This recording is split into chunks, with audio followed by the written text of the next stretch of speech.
में स्वतंत्रता संग्राम की चिंगारी को जला देने वाला वर्ष, एक ऐसी चिंगारी जिसने आने वाले कई युगों को रोशन किया और इस देश के क्रांतिकारियों के हाथ में आजादी की मशाल थमा दी।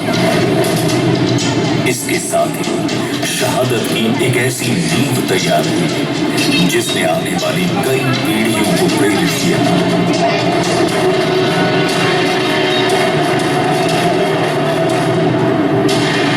इस विद्रोह का बिगुल बजाया बैरकपुर रेजिमेंट के सिपाही मंगल पांडे ने और देखते ही देखते इसने क्रांति की ज्वाला का रूप ले लिया।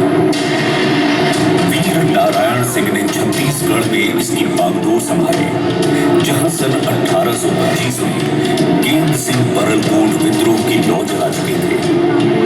रानी लक्ष्मीबाई, नाना साहेब और तात्या टोपे सहित सैकड़ों क्रांतिकारियों ने सर पर कफन बांधकर इस विद्रोह में हिस्सा लिया और अपने प्राणों की आहुति दी। इन सभी के बलिदान ने आक्रोश का एक ऐसा सैलाब तैयार कर दिया था जो गुलामी की बेड़ी को उखाड़ फेंकने के लिए तैयार।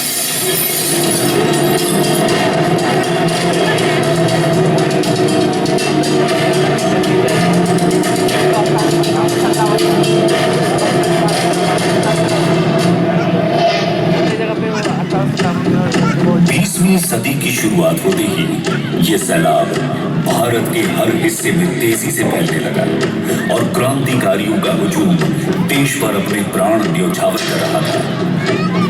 जहां एक तरफ महज 19 साल के खुदीराम बोस हंसते हंसते फांसी पर चढ़ गए, वहीं लाला लाजपत राय साइमन कमीशन का विरोध करते हुए वीर गति को प्राप्त हो गए। चंद्रशेखर आजाद अंग्रेजों से आखिरी दम तक लड़ते हुए शहीद हुए, तो सूर्य सेन अपनी शहादत के साथ एक असली शिक्षक की मिसाल दे गए।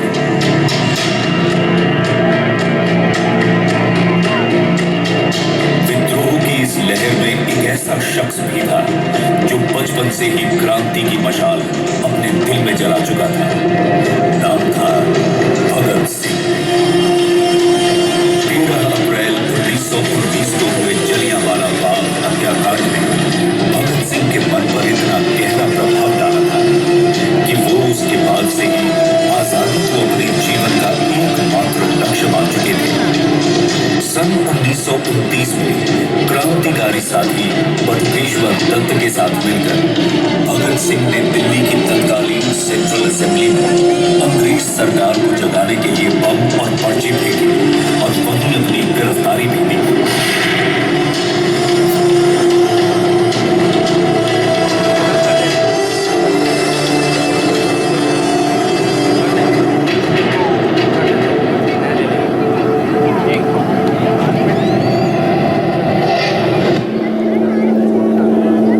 सरकार ने भगत सिंह पर लाहौर षड्यंत्र का मुकदमा चलाया और भगत सिंह के साथ उनके 2 और साथियों सुखदेव और राजगुरु को फांसी की सजा सुना दी। अपने 2 साल के कारावास के दौरान भगत सिंह लेख लिखकर अपने क्रांतिकारी विचार व्यक्त करते रहे।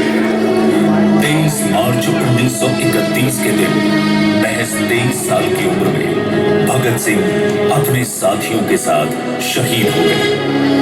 अपनी शहादत से न केवल वो भारत के स्वतंत्रता संग्राम को एक नई ऊर्जा दे गए, बल्कि नवयुवकों के लिए भी एक प्रेरणा स्रोत बन गए।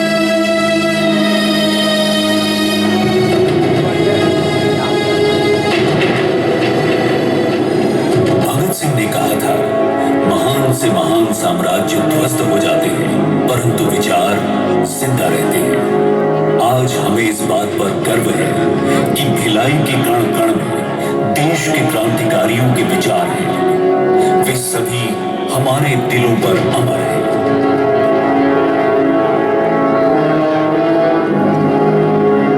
क्रांति की इस लहर में ऐसे अनगिनत नाम थे जिनकी पहचान इतिहास के पन्नों में भले ही दर्ज ना हो पाई हो, लेकिन उनकी कुर्बानी ने देश की आजादी में एक अतुलनीय योगदान दिया। ऐसे शहीदों के त्याग और बलिदान से ही आने वाली पीढ़ियों को आजादी की खुली हवा में सांस लेने का मौका मिला, जिन्होंने संपूर्ण जीवन देश के लिए समर्पित किया और जिन्होंने अपने बलिदान से एक आजाद भारत का सपना पूरा किया, ऐसे शहीदों को पूरा देश शत शत नमन करता है। जय हिंद।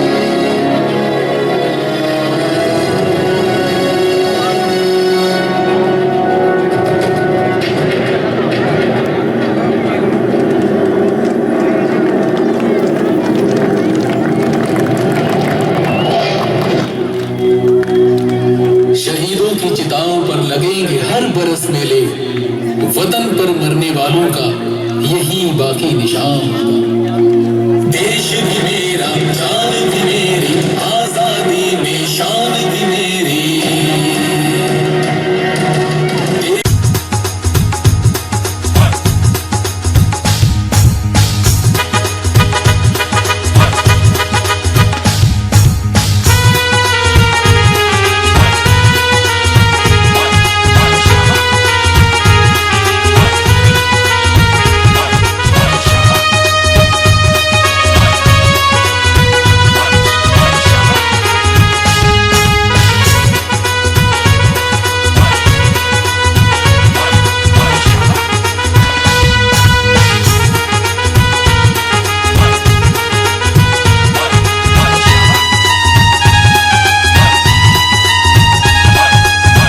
नमस्कार भिलाई, नमस्कार मेरे दोस्तों, स्वागत है आप सबका शहीद उद्यान में।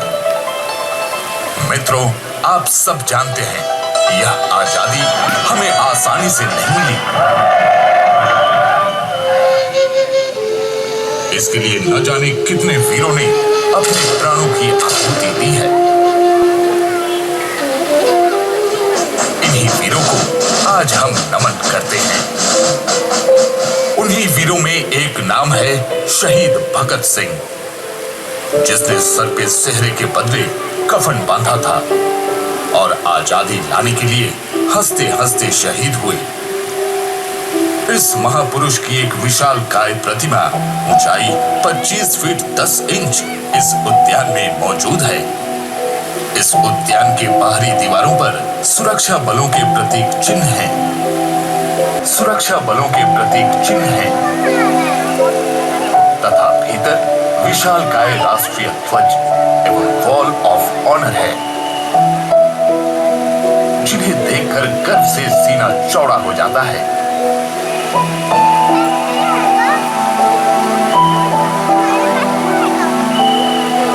उनके पावन चरणों में हम शत शत नमन करते हैं।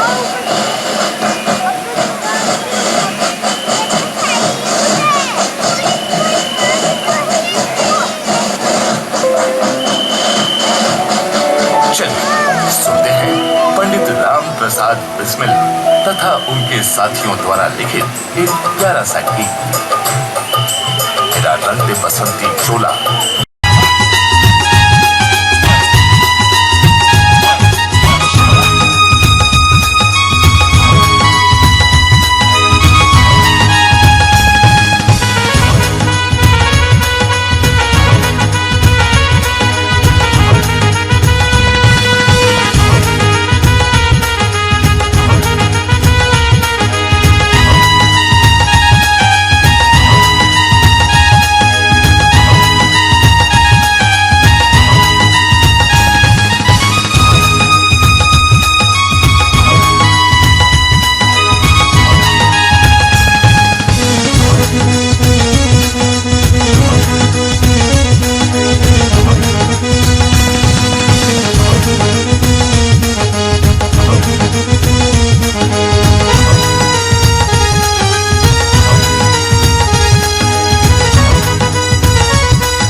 भिलाई भारत के छत्तीसगढ़ राज्य के दुर्ग जिले में स्थित एक नगर है। यह भारत का एक प्रमुख औद्योगिक केंद्र है और मध्य भारत का एक मुख्य शिक्षा केंद्र भी है।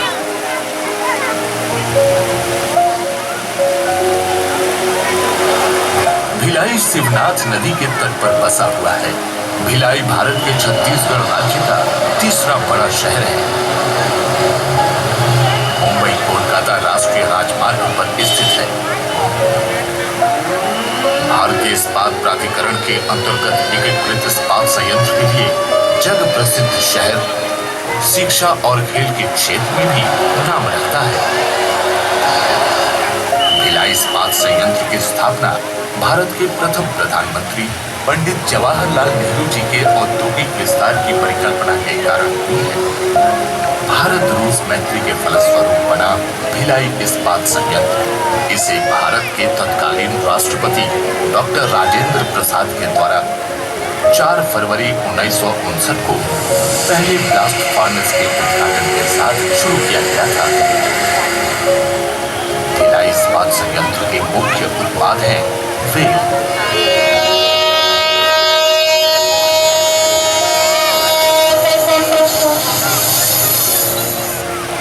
Steel plates, rebars, wire and rod. यह संयंत्र श्रेष्ठ एकीकृत इस्पात संयंत्र के लिए लगातार 11 बार प्रधानमंत्री ट्रॉफी जीत चुका है। छत्तीसगढ़ राज्य का गठन 1 नवंबर 2000 से हुआ। कहते हैं किसी समय इस क्षेत्र में छत्तीसगढ़ थे, इसलिए इसका नाम छत्तीसगढ़ पड़ा। छत्तीसगढ़ भारत में सबसे तेजी से विकसित राज्यों में से एक है। भिलाई ने हर क्षेत्र में अपना योगदान दिया है, फिर चाहे वह राजनीति हो, खेलकूद हो या फिर चाहे वह संगीत ही क्यों न हो। हमारे भिलाई से इन क्षेत्रों में पारंगत अनेक कलाकार एवं खिलाड़ी हैं, जिन्होंने इस शहर और अपने देश का नाम रोशन किया है। यहाँ पर सभी धर्म एवं संप्रदाय के लोग निवासरत हैं। इसलिए भिलाई शहर में एक छोटे भारत की छवि देखने को मिलती है। भिलाई के हृदय स्थल सेक्टर 5 में स्थित इस शहीद उद्यान का निर्माण नगर पालिक निगम भिलाई के द्वारा किया गया है। आगे अब हम एक और गीत सुनते हैं, वंदे मातरम, A.R. रहमान द्वारा संगीतबद्ध।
समस्त देशवासियों को यहाँ आकर इसका आनंद लेने के लिए आमंत्रित करते हैं।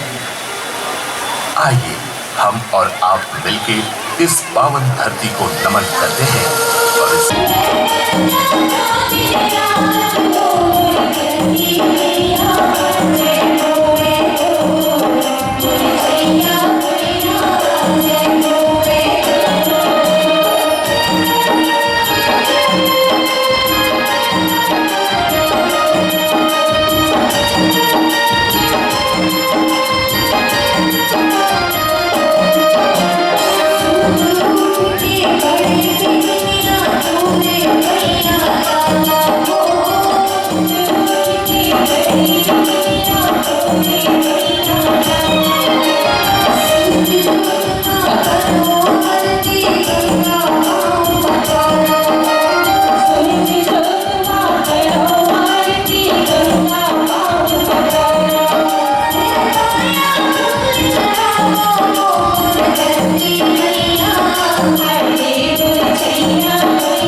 इस संगीतमय संध्या में वीर गाथा को आगे बढ़ाते हुए चलिए सुनते हैं एक और गीत।